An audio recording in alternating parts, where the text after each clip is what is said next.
Assalamualaikum warahmatullahi wabarakatuh. Semangat pagi teman-teman. Kita berjumpa lagi di tema kelima. Di tema yang baru ini kita akan mengingat kembali tentang sejarah berdirinya ASEAN. Yuk kita simak bersama-sama. Organisasi ASEAN didirikan pada tanggal 8 Agustus 1967 di Bangkok, Thailand oleh 5 negara pemrakarsa, yaitu Indonesia, Malaysia, Singapura, Thailand, dan Filipina. Peristiwa itu dikenal sebagai Deklarasi Bangkok. Masing-masing negara diwakili oleh satu orang. Indonesia diwakili oleh Adam Malik. Malaysia diwakili oleh Tun Abdul Razak.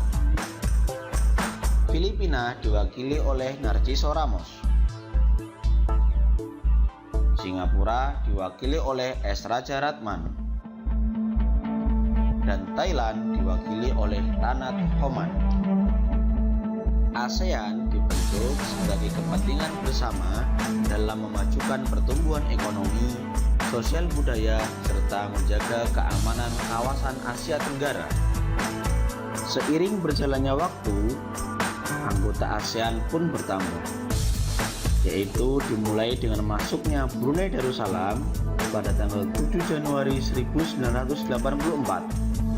Lalu Vietnam pada tanggal 28 Juli 1995, Myanmar pada tanggal 23 Juli 1997, Laos 23 Juli 1997, dan Kamboja pada tanggal 16 Desember 1998. Sampai sekarang, secara resmi ASEAN beranggotakan 10 negara tersebut.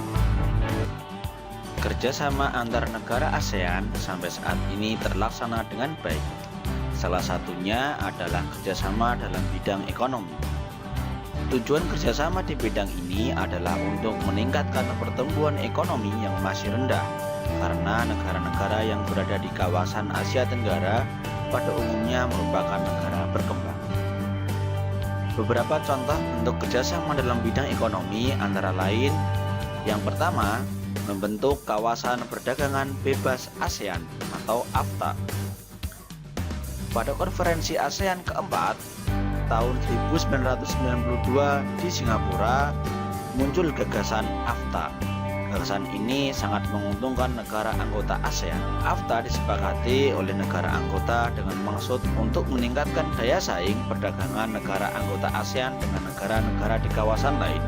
Maka harga barang akan menjadi relatif murah karena barang-barang yang masuk sudah bebas dari pajak atau biaya yang lain. AFTA sendiri adalah singkatan dari ASEAN Free Trade Area. Kerjasama yang kedua yaitu penggunaan pajak atau tarif bea masuk.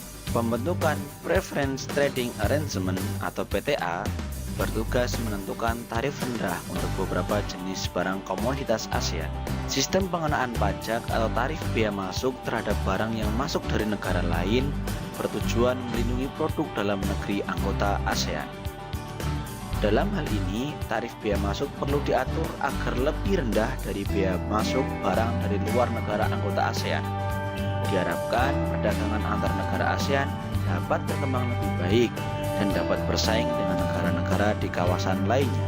Kebijaksanaan ini akan mengakibatkan harga barang dari luar negeri menjadi lebih mahal daripada harga barang produk dalam negeri. Dalam hal ini adalah dalam negeri anggota ASEAN. Kerjasama yang ketiga yaitu mendirikan industri dan investasi yang produktif di kawasan ASEAN. Contohnya adalah pendirian pabrik Abu Soda di Thailand, pabrik vaksin di Singapura, pabrik amonia dan urea di Indonesia dan Malaysia, lalu ada pabrik tembaga di Filipina. Selain mendirikan pabrik industri, dilakukan pula pembentukan kawasan pertumbuhan antara Indonesia dan negara-negara ASEAN lain, seperti adanya IMT-KT, yaitu oleh Indonesia, Malaysia, dan Thailand. Kemudian ada BIMP-EAGA yang meliputi Brunei Darussalam, Indonesia, Malaysia, dan Filipina. Kerjasama yang keempat adalah membuka pusat promosi ASEAN untuk perdagangan, investasi dan pariwisata di Tokyo, Jepang. Tujuannya adalah meningkatkan ekspor ke Jepang dan meningkatkan penanaman modal serta arus wisata Jepang ke negara-negara ASEAN. Contoh kerjasama yang kelima adalah menyediakan cadangan pangan terutama beras.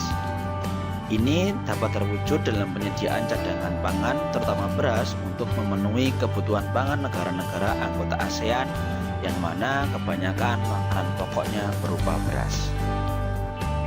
Teman-teman, demikian beberapa contoh kerjasama ASEAN di bidang ekonomi. Terima kasih. Wassalamualaikum warahmatullahi wabarakatuh.